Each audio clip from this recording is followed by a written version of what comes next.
জাতীয় সংসদে জুলাই সনদ বাস্তবায়ন নিয়ে যা বললেন শফিকুল ইসলাম মাসুদ, ওনার কথাগুলো সবাই শুনে যাবেন। উনি খুব সুন্দর ছোট্ট একটি গল্প বলেছেন। একটা গল্প দিয়ে একটু শুরু করতে চাই মাননীয় স্পিকার। ছোট্ট গল্পটি হচ্ছে, রাজা তার উজিরকে বলে দিয়েছিল সকাল থেকে এটা কাজ করবা, এই কাজগুলো করবা। উজির বলেছিল যে আমাকে যে কাজগুলো বলেন কোনটা কখন গুরুত্বপূর্ণ কোনটা ছুটে যায় তার চেয়ে আপনি আমাকে একটা তালিকা করে দিলে ভালো হয়। একটা তালিকাও করে দিয়েছিল। তালিকা দেখে দেখে সে কাজ শুরুই করেছিল।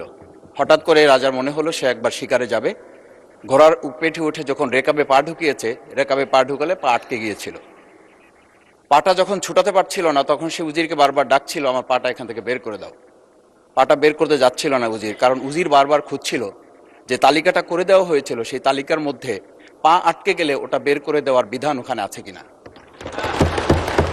শেষ পর্যন্ত রাজার পা আর ওখান থেকে বের করা যায় নাই এবং রাজাকে মুক্ত করা সম্ভব হয় নাই বলে আমরা গল্পে জেনেছি। ঠিক আমার কাছে আজকে সংসদ এরকম একটা গল্পের মতো মনে হয়।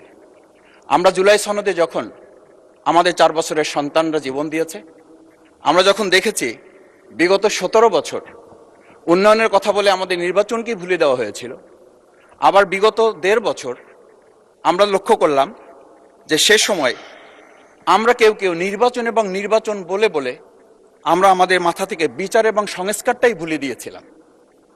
আবার এখন এসে আমরা দেখলাম যে আমাদের নখের কালি শুকাতে না শুকাতেই উন্নয়নের কথা বলে আমরা আবার জুলাই সনদটাকেই ভুলে দিতে বসেছি। আমি খুবই বিব্রত হই যে আমাদের সন্তানেরা রাস্তায় দাঁড়িয়ে সেদিন কি প্ল্যাকার্ডে এটা লিখেছিল যে আমরা একটা ফ্যামিলি কার্ডের জন্য আজকে রাস্তায় দাঁড়িয়েছি। সেদিন তারা দাঁড়িয়েছিল, মাননীয় স্পিকার, সেদিন তারা দাঁড়িয়েছিল, লেখা ছিল রাস্তাগুলোতে আমাদের সন্তানেরা বুকে গুলিবিদ্ধ হয়ে পা হারিয়ে চোখ হারিয়ে দাঁড়িয়ে রাস্তা ব্যারিকেড দিয়ে লেখা ছিল রাস্তা সংস্কারের কাজ না, রাষ্ট্র সংস্কারের কাজ চলছে।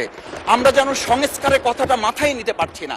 আমরা সংস্কারের পরিবর্তে এখন আমরা সংশোধনের দিকে যাচ্ছি।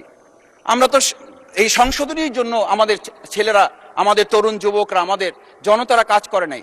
আমি একটা কথা পরিষ্কার বলি, অ্যামেন্ডমেন্টের জন্য তো শেখ হাসিনাও সেদিন অফার করেছিল 24 ঘন্টা দরজা খোলা আছে, তোমরা সংশোধনের জন্য আসো। সেদিন এই ছাত্র জনতা সংশোধন মেনে নেয়নি, তারা সংস্কারের জন্য কথা বলতে চেয়েছিল। আজকে আমরা সংস্কারটা মাথায় নিতে পারছি না কেন?